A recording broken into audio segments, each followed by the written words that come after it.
The WWE has a lot to build up to, but NXT feels like it's actually doing it in a relatively effective way. Let's talk about what happened on WWE NXT this week.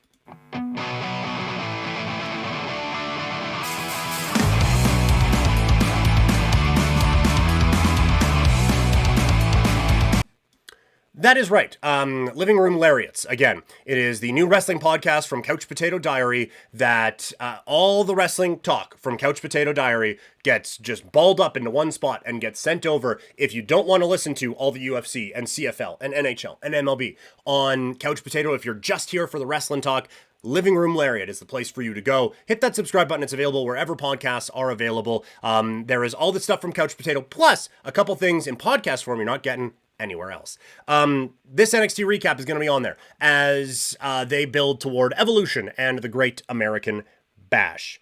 Jordynn Grace and Blake Monroe standing tall. I thought that they had an interesting segment here with Fatal Influence to close the show. I like that we're kind of getting into that kind of a build. I like that we're trying to humanize Jordynn Grace a little bit. I like that this was the main event kind of segment, really put that importance on this, and you're keeping Blake Monroe in the main event picture. So I think it was good. Fatal Influence, this has been an interesting kind of experiment with JC Jane as the NXT Women's Champion, but I don't think it is necessarily clicking. It is maybe raising the relevancy of this group a little bit, but I don't think that it has necessarily created a new main eventer out of anything. And I still think that JC Jane is a very quick champion, and Jordynn Grace gets her kind of crowning achievement at Evolution. Maybe they do the Great American Bash, like they put them in a tag team match at Great American Bash. So maybe you get JC Jane to get the win there, and that puts some doubt into Jordynn Grace going into the match at Evolution. There is a men's challenger as well, as Yoshiki Inamura is the new number one contender. It's just refreshing to see a number one contenders match in WWE have a conclusive finish after we all knew the direction Bayley against Lyra was going to be on Monday. So it was nice to see this, and just nice to not have that three-way for the NXT title. But we talked about it a bit. Inamura is an interesting fit in the main event picture for NXT on the men's side. He does need to build into that a little bit more, but there is something there. Jasper Troy on the losing end of it, he has the pieces, they're not together yet. I got a little too excited after his attack on Inamura last week and the stare down after the match that they had. I was like, hey, we might have something here. But he is close, he's not there yet. Nor should he be, for the record. Like, he is just fresh on television. So you put him in the main event so everyone views him as a main eventer, and now let's put him back down where he's actually supposed to be slotted. I just thought, like, the match, it was good, but the promo that he has where he's staring down at the camera and talking about how the monster and blah, blah, blah, blah, blah. It just became so obvious that he is not close to the same level as Obafemi is in that sort of a character right now. The big, mean, nasty guy. He is not that. And so again, Obafemi feels like he is main roster ready. This kid's not supposed to look main roster ready. He just came off of a reality show an hour ago. So I feel like there are the pieces there with Jasper Troy. It is too soon for him in this sort of a way. One thing I don't love is what's going on with Wes Lee right now. They turned him heel, and it has just been miss after miss after miss after miss after miss.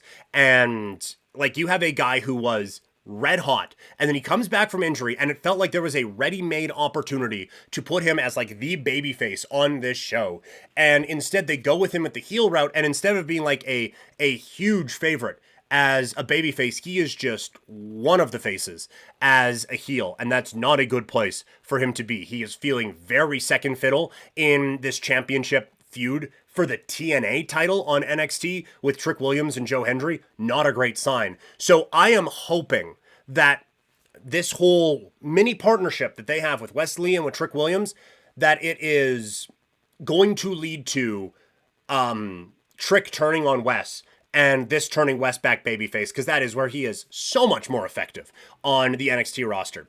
continue to get a pretty good build, though, out of this with Joe Hendry against Trick, building up pretty well, and having Slammiversary be hyped up on WWE TV is still amazing to me.